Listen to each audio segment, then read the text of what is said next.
I believe you click into this slide because you have thought of doing either SRF or ORF sometime in your undergraduate studies. And you're probably also aiming for an academic career. So in this talk, I'll be mainly focusing on talking about the following 4 points with personal experience example and how I suggest others to do so in some very detailed steps. I put in some very useful techniques and steps for conducting the ORF and the application for ORF. So please stay with me until the end. I promise that this would absolutely worth your time. I participated SRF in the very first summer of my study and ORF in the previous summer at the University of Science and Technology of China, USTC, for 3 whole months. And I will share with you as an ORF participant. The main difference between SRF and ORF in terms of application is that you have to find an overseas research supervisor before doing anything. The way how most people do it, which I do not suggest, is to find supervisors on their own. Undergraduate students only have about 2 to 3 years of experience in the field, and we are definitely not able to look for a good professor by just scrolling through Google. And there's always a misconception that the ORF experience is to do some groundbreaking work, but no, definitely not. ORF is just for us to experience the different research atmosphere and learn from them. The work itself is not that important. What's important is the overall learning experience you get out of. That's why a high-quality supervisor outweighs the institute ranking. By a high-quality supervisor, I mean a supervisor who is willing to spend time on you. I'm not saying teaching you the technical details of the project. That's usually for the postgraduate students to work on. But a supervisor would not be too busy to even talk with you in a week. Say, if you do manage to find an outstanding researcher in the field, like maybe a Nobel Prize winner, to be your ORF supervisor, you might end up not seeing the professor for a month or more and learn nothing from him. You would rather find someone who teaches you stuff and guide you or inspire you. The way I find my ORF supervisor is kind of unusual, and I don't think it's the best way. I strongly encourage students to find your home department professor first and ask for their recommendation on overseas supervisor. First, you tell him your field of interest, then they will suggest someone for you to talk to with. You shall ask the professor to refer you to the overseas professor, since good professors usually receive a lot of junk emails from random students just hoping to work with them. So a professor to professor email usually work way better. Then you may introduce yourself and express interest in the reply of the email. And only because I have a very passionate supervisor, I'm able to learn more about the academic politics, to know how to screen through papers effectively, to learn how to be more creative, which is very essential for theoretical research. And I promise you, you would absolutely gain a lot more with a good supervisor. After finding a supervisor, the next challenge students will face is writing up a research proposal for both SRF and ORF participants. At first, I felt the same, but after my failed experience in SRF, I learned how to do it right in my ORF. Just a slight comfort, the faculty actually has a very high acceptance rate for ORF application. The research proposal is actually not a key. The interview by faculty is the ultimate test of your understanding to the project. They would often ask you to explain your project in extremely layman terms. And that is exactly what you have to put in your proposal. Don't worry about the format and the structure of the proposal. You either get it from the faculty email, like the template, or you can just find some other templates online. To understand your project well enough, you cannot just read stuff. You have to ask and discuss with your supervisor. Now, let's assume you have found your supervisor. After some back and forth email, you finally set up a Skype meeting. Tell him your exact field of interest. And then, if you have one, tell him your exact field of interest if you have one. But if not, then ask for a recommendation. You wouldn't want to work on a project you don't really like for a few months. For example, like physics I'm doing, you cannot tell the professor that you want to work on quantum physics. that's a very huge branch in the field. You should narrow it down to a specific interest of yours, maybe like quantum tunneling, let's say. And what kind of project do you want to do? Experimental projects, theoretical projects, computation, analytical, numerical projects, all kinds of research methods. You have to specify it to your supervisor, then he will give you a specific project to work on. Then actively ask for papers to read. Then your supervisor shall send you some. And if you don't understand any stuff inside the papers, even after locking up for days, don't hesitate to ask him. After the first Skype meeting, you should have a general idea, basic idea of the research you're going to work on. Then read the papers before the second Skype meeting. In the second meeting, you can have more than two, of course. So just feel free to chat with your supervisor. You shall talk about all the detailed arrangements.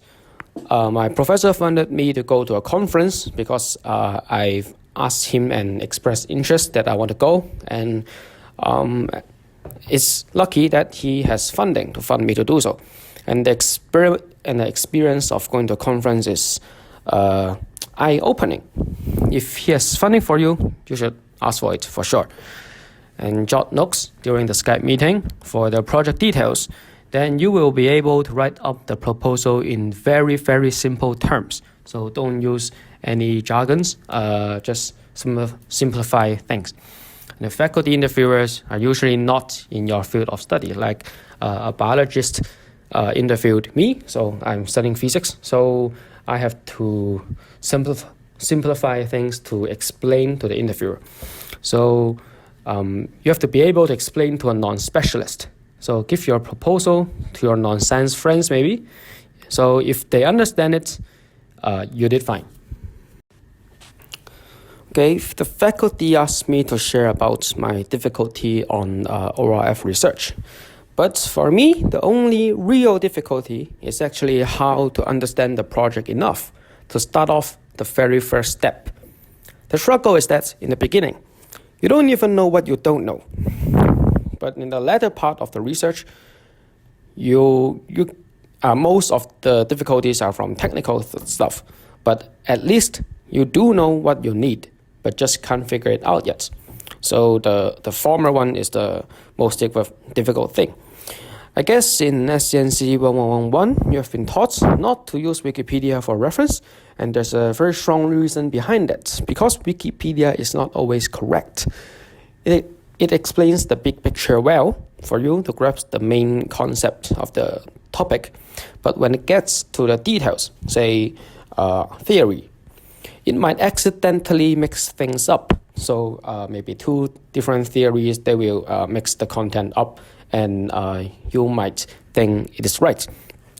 And you will find contradictions between papers and Wikipedia. So after you ask for review papers to read from your supervisor after the first Skype meeting, you should immediately find the potential postgrad students. So usually a postgrad students will guide you through the entire project because professors don't usually have time to deal with all your stuff. So find him, the postgrad guy, who will be guiding you, and ask them how they learned this subject when they are a beginner. So they must have encountered the same problem as you do, but they know how to get around, and they will tell you what they've done wrong, so don't do it.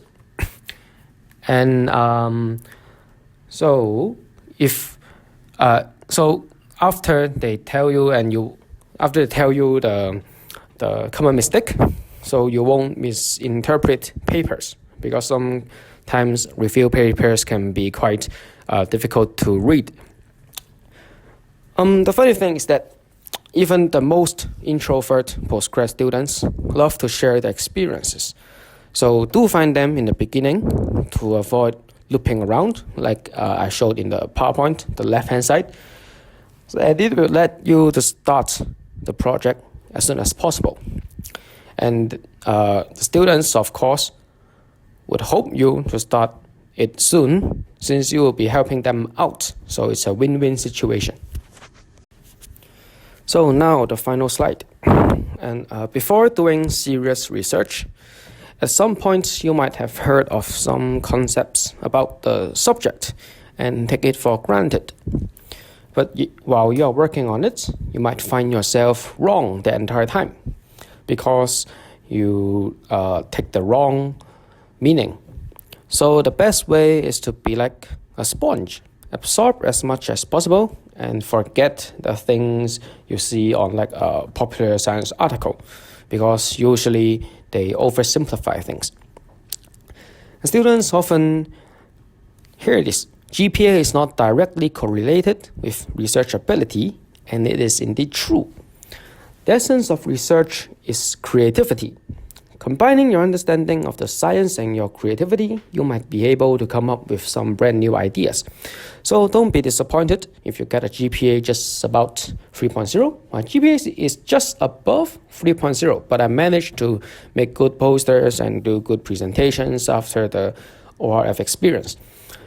I admit I am an introvert, but this experience forces me to social with my colleagues and people in a conference and learn how to chit-chat, learn how to immerse in their culture, talk about random things like politics, exchange scientific ideas using Chinese because I went to China for the ORF, learn from how they think differently, and it will benefit you in all ways. Even though you are always in the academic circle, but people don't always talk about science stuff all the time. To befriend them is to talk about random stuff and have meals or hang out with them apart from just collaborating. In the academia, connection is everything. You would definitely find it easier to collaborate with friends than strangers. So befriend anyone, professors or postgraduate students or postdoc. Maybe one of the people you met will be your future PhD supervisor. Just like how I met my supervisor through a conference. Finally, I welcome everyone to ask me about any application details or questions, or you want some more of my sharing or my recommendation. My email is in the first slide right beside my name, and hope you'll find my sharing useful. Thank you.